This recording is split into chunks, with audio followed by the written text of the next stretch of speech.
Hello crafters, happy birthday. This is Suzanne from A Creative Muse and I am making shaker cards. I found a new purpose for my favorite Slimline die. The blanket Slimline die from Honeybee Stamps. Alrighty folks, let's get started. Okay, so I told you I was going to make a bunch of birthday cards and then, I don't know, I had this pink cutout to use, I believe it was for, I probably ended up using a different colorway. I had another die out and I was like, you know what?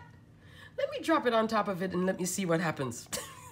And I could have done this so long ago. So now you can either, if you don't have another die, or you're like, Suzanne, I don't have a bunch of layering dies, but if you do have some layering rectangles, you could just choose one of them, drop it in here, you know, tape it down with your purple tape and then run it through. In this instance, I have about 1/4 of an inch spacing there. You see it? With this, I'm using the scrapbook.com foam roll, so it may be a little bit bigger than a 1/4 of an inch. Let me show you what I'm using.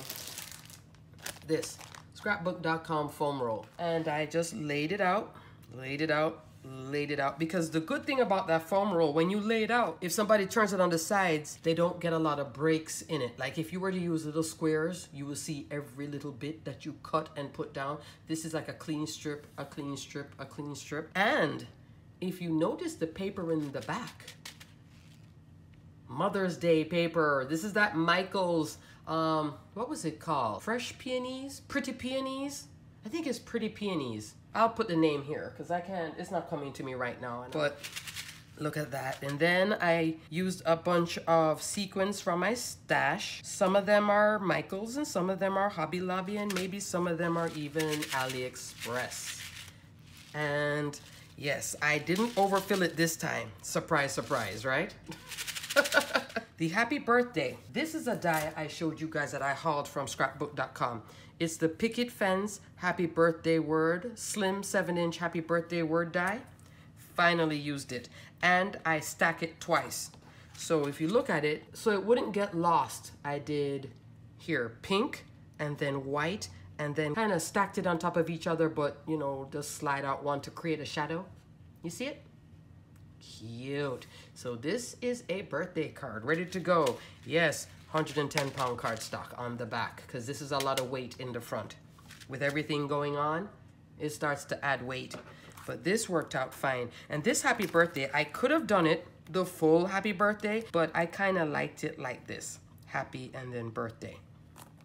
So love this die. Love this die. Very, very cute. And then I went again. So this is the Honeybee Slimline.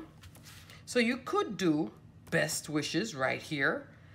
You could use a die that has a shadow. I was gonna do that, like, you know, those cat scrappiness dies that have, you know, happy birthday with a shadow, or my favorite, my pink and mane. I always have it here. I could have done this too, but I wanted to see behind here. I didn't want to cover it. Am I making sense? Mind you, you can see it out here on the sides, but I kind of wanted to see the whole of those flowers in the back.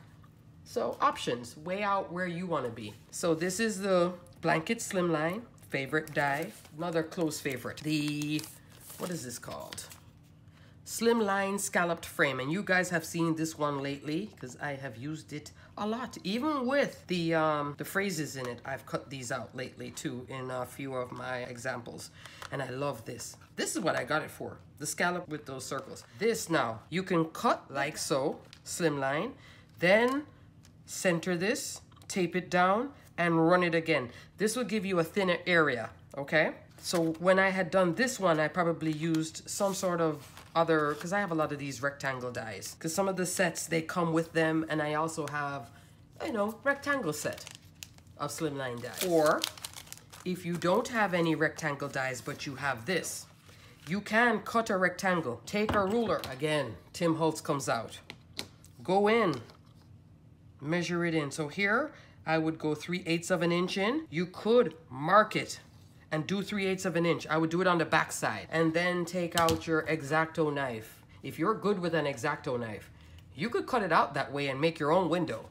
You could just do, Just make sure that this is even on all sides. That's why Tim is nice.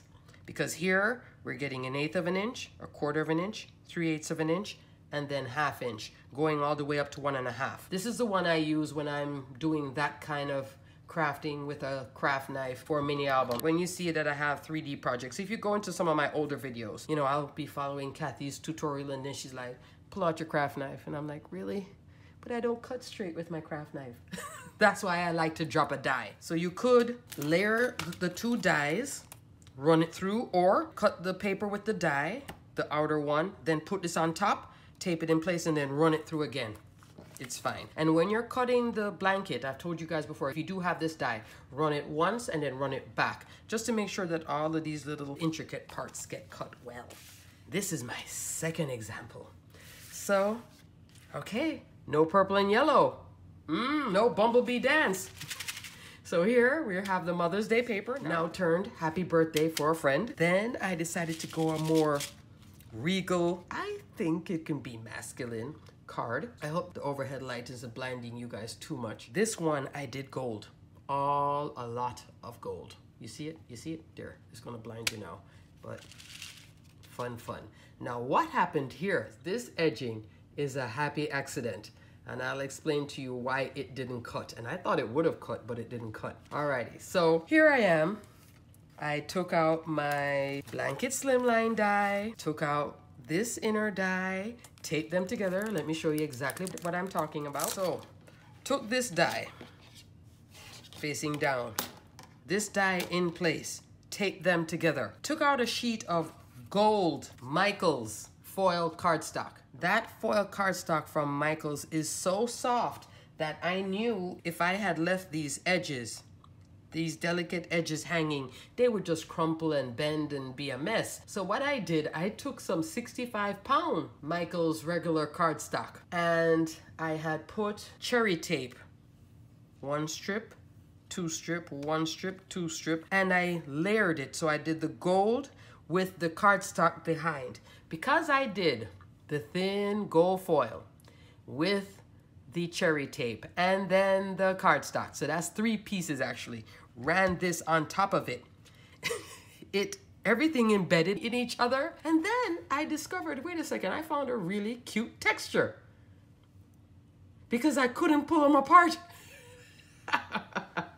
You understand? So then I just cut on the outside and just made, instead of making the frame like this one, where you see it hanging off, now it's there as a texture. So there's a difference. Happy accident. Very nice, right? And in this case, I used, for the happy birthday, I did the scrapbook.com Celebrate 3-piece die set, the happy birthday. And I did the same technique of, here I put a kind of a cream color to catch up back to this cream cardstock from a while back. This has been out for a while, but you may still be able to find it. It's a real pretty set. It's like this navy blue with denim blue and the flowers, but I think it can go both masculine and feminine, especially for a friend who doesn't like pink or who's not into purples. Also, these are some sequins that I put on the outside with a little gem in it. Are you seeing that? The sequins are in here, and again, because this is so thick, this is actually about almost 1/2 inch thick, I was able to get a good layer of the scrapbook.com foam in there. Oh, you want to hear a joke? I think with this one, okay, if you're noticing that you're seeing clear in this one and not as clear, I'm using the Michaels acetate. And I didn't discover it until making this card. It has a film. So this card has the acetate film on it, the protective film. Oh, I was so upset. That's why this one looks clearer than that. It doesn't look bad, if I didn't tell you, but now I know it has a film on it. Yeah. But cute, right? Happy accident. I like this. I like that I turned it into a texture almost, and then created a frame just by using my trimmer. So, and these are all gold sequins, and I believe all of these are from Michaels. Cute. And I did this time rub some powder, this powder tool on the inside, which I finally found in scrapbook.com. I'm going to buy another one because I keep leaving this one downstairs, and then when I'm ready to emboss, I don't have it upstairs. So I'm going to get another one of these. So scrapbook.com carries this. Yay. So you don't have to buy it so expensive at Amazon. Cute. Cute, cute, cute, cute, cute. I like it. So happy birthday. Happy birthday.